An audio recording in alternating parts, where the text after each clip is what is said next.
हरे कृष्णा। आशा है आप सभी लोग श्री कृष्ण और राधा रानी की कृपा से स्वस्थ और प्रसन्न होंगे।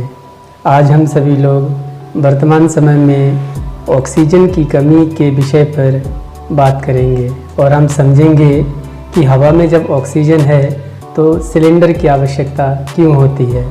तो आइए शुरू करते हैं।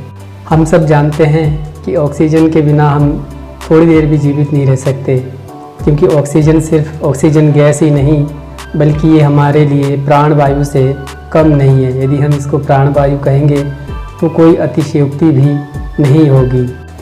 पर क्या आपने सोचा है कभी कि वायुमंडल में इतनी हवा है कि हम उससे जब सांस लेते हैं तो क्या सभी हवा ही ऑक्सीजन है?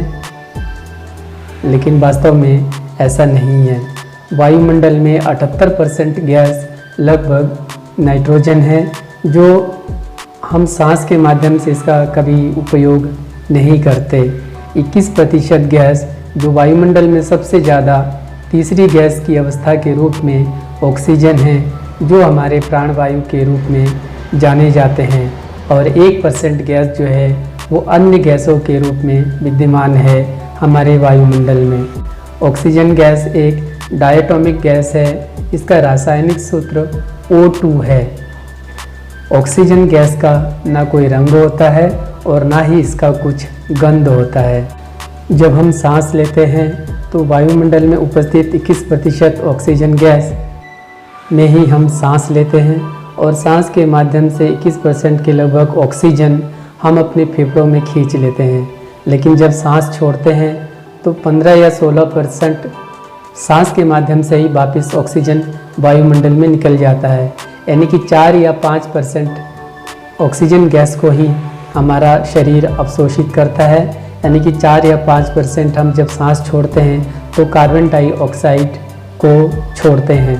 लेकिन एक स्वस्थ और सामान्य मनुष्य को जीवित रहने के लिए यही गैस पर्याप्त माना जाता है।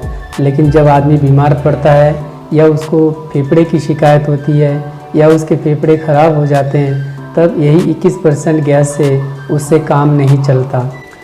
और इसी बीमारी की अवस्था में इंसान या मनुष्य को शुद्ध रूप से कम 97 या 98% ऑक्सीजन गैस की आवश्यकता होती है। तब हम मशीन के माध्यम से यही वायुमंडल में उपस्थित ऑक्सीजन गैस को अवशोषित करके उसमें धूल कण आदि को साफ और स्वच्छ करके एक सिलेंडर में भरा जाता है, और सिलेंडर में जो गैस भरी जाती है वो लगभग 98% शुद्ध ऑक्सीजन गैस के रूप में एकत्रित किया जाता है, और वही शुद्ध गैस को मरीज या पेशेंट को उपलब्ध करवाया जाता है। परंतु क्या आप जानते हैं कि हमारा फेफड़ा या लंग्स प्रत्येक 10 वर्ष बाद वह अपने कैपेसिटी या क्षमता के 5% खो देता है। यानी कि फेफड़ा या लंग्स के जो शक्ति होते हैं काम करने के, वो 10 वर्ष बाद 5% उसकी शक्ति स्वयं में ही घट जाती है। इससे हमारे शरीर के अंगों में ऑक्सीजन की सप्लाई या ऑक्सीजन की मात्रा कम होने लगती है या कम पहुंच पाता है, जिससे कि सबसे खतरनाक बीमारी कैंसर जैसे बीमारियां भी होने लगती हैं। हमारे शरीर में ऑक्सीजन की मात्रा कितने % है, इसको जो नापने के लिए जिस यंत्र का प्रयोग किया जाता है उसको ऑक्सीमीटर कहते हैं, और इसी ऑक्सीमीटर की सहायता से यह ज्ञात किया जाता है कि शरीर में कितने % ऑक्सीजन गैस या ऑक्सीजन है। लेकिन जब शरीर में 94% से ऑक्सीजन कम हो जाए तब चिंता की बात होती है। तब उसी समय ऑक्सीजन गैस सिलेंडर का प्रयोग किया जाता है। यानी कि नाक के माध्यम से मरीज या पेशेंट को ऑक्सीजन गैस उपलब्ध करवाया जाता है, जो शुद्ध रूप में 98% यानी कि 98% से भी ज़्यादा शुद्ध रूप में होता है। शरीर में ऑक्सीजन की मात्रा या ऑक्सीजन लेवल को बढ़ाने के लिए जिस अवस्था का प्रयोग किया जाता है उसे प्रोनिंग पोजीशन कहा जाता है। मरीज को छाती के बल लिटा दिया जाता है और छाती के नीचे भी एक तकिया रखा जाता है। डॉक्टरों का मानना ये होता है कि एक स्वस्थ व्यक्ति जब लेटता है तो उसके दोनों फेफड़े काम करते हैं, बढ़िया काम करते हैं, लेकिन फेफड़ों के जो बीच वाला हिस्सा होता है वो ठीक से काम नहीं करता। इसीलिए जब उसको छाती के बल लिटाया जाता है और छाती के नीचे जब हम तकिया लगाते हैं तो वहाँ पर दबाव पड़ने के कारण बीच वाला हिस्सा भी काम करने लगता है, जिससे पेशेंट या मरीज़ के शरीर में ऑक्सीजन की मात्रा अपने आप बढ़ जाता है।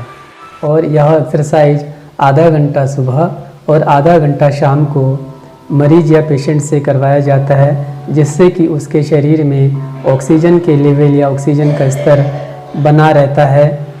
इसलिए आज के समय में सबसे बड़ा प्रश्न यह बनता जा रहा है कि यदि हमें स्वस्थ और प्रसन्न रहना है तो हमारे चारों ओर हरियाली को फैलाना है, और हरियाली को बढ़ाने के लिए पेड़ पौधे लगाना है, लेकिन उसका देखभाल भी बहुत ज़रूरी है।